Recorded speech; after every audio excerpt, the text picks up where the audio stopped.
we programmed for stories? There obviously stories have been part of our society for a long, long time. As far as you can tell, I mean, forever. I mean, so we talk about language being unique to humans, but in some sense, what might be the really important part is storytelling. So there are lots of other animals that have things that would look like words to us, some animals that have sort of grammar, but what they don't have is any sort of narrative, whereas oral storytelling is our history long before writing came along, right? And it wasn't until 4,000 or 5,000 years ago that writing even existed. And even within that, it was still another several hundred years before they wrote down sentences and not just like lists and accounts. So that spoken narrative seems to be a deep part of what makes us human.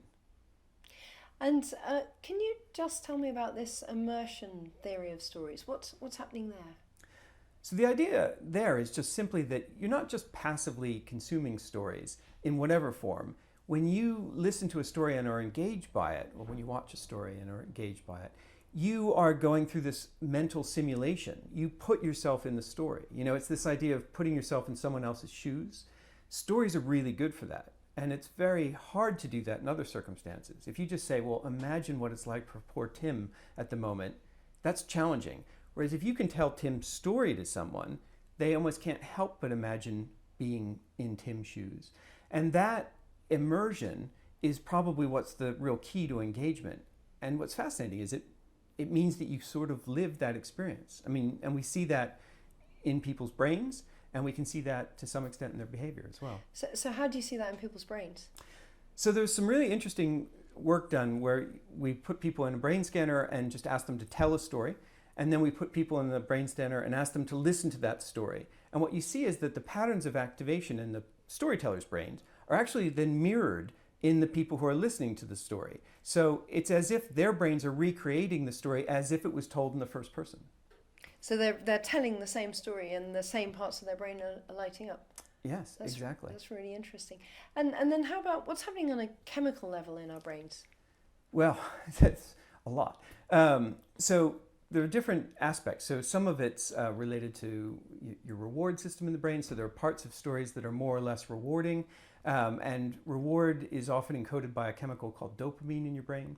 So for instance, when you're engaged in a story and you get to a high point, a culmination of a story, or it was just some lovely little moment that happened in the story, you get this little release of dopamine exactly as you would if you were, for instance, being in the story, you were living the story.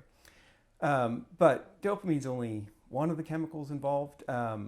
Stress is also one of the key elements of narrative, right? And of course, a good story develops some kind of tension. And stress is one of the things that's really strongly linked to cortisol in the brain. So as your stress levels go up, cortisol increases, and that can happen simply from being involved in the story. I don't like horror films, but people love them, and they love them because it's a safe way of experiencing fear, which causes this stress response, and you get increased cortisol levels in the brain that are measurable in the body. And you can see that, and you can see it resolve when scary clown dies or whatever the end of the crazy story is. And at that point, you're going to get the dopamine release. What we did was we picked scenes that were emotionally engaging. So for instance, from Game of Thrones, we picked the beheading of Ned Stark, where his daughter, Arya, I believe, sees her father killed in front of her, right? And of course, this is late in the story, and for people who've been engaged, it's a really emotional moment. And part of the way we chose it was because the video adaptation is really true to the book, so that the content was really comparable. And what we did was we asked volunteers to come in. They came into the lab, and they were fitted with a biometric sensor, which is essentially a watch. It's like a Apple Watch or a Fitbit, but just a little bit uglier. And the nice thing about this is it allows us to record heartbeat and galvanic skin response, which is a nice emotional proxy for emotional intensity.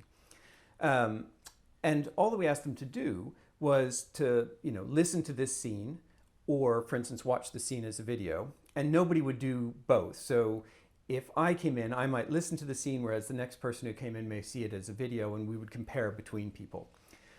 And what we were able to do is then compare what we measure from their physiology, their heart rate and such, with what they said they experienced. So we just asked them questions about how much did you feel like you were, within the story? How much did you engage with the main character?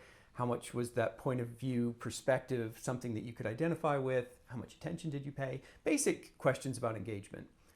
And they did this over a set of stories that they heard and a set of stories that they watched, and then we could compare the two.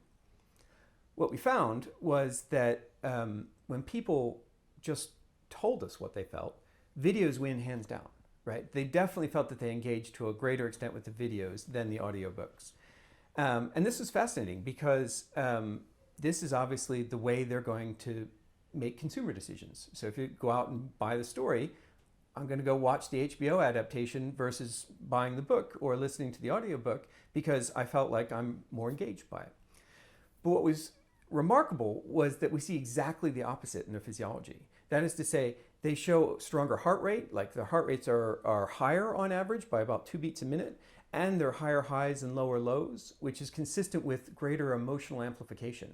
So that is, the stronger you feel things, the higher it ramps up your heartbeat versus bringing it back down, which is, pretty good evidence that actually the emotional intensity is experienced stronger in the book than it is in terms of the video adaptation of the book. There's been some really fascinating work about how stories can improve empathy towards outgroups. So, for instance, there was this neat study that was done with kids in primary school where they were read different scenes from Harry Potter. So one scene was one of the muggle baiting incidents where, this character Hermione is this young girl who's not properly part of the wizarding community, right? And some of the other wizards are treating her very poorly about it. Whereas another scene that they read to the kids was about a Quidditch match, which is this exciting wizarding game. Had lots of highs and lows, but it didn't have anything interpersonal really happening in it.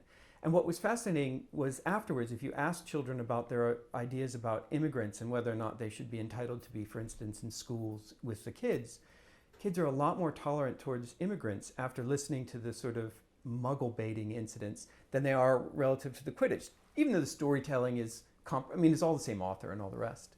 And there's some really fascinating examples of that. I just love the fact that that's true in as young as primary school children.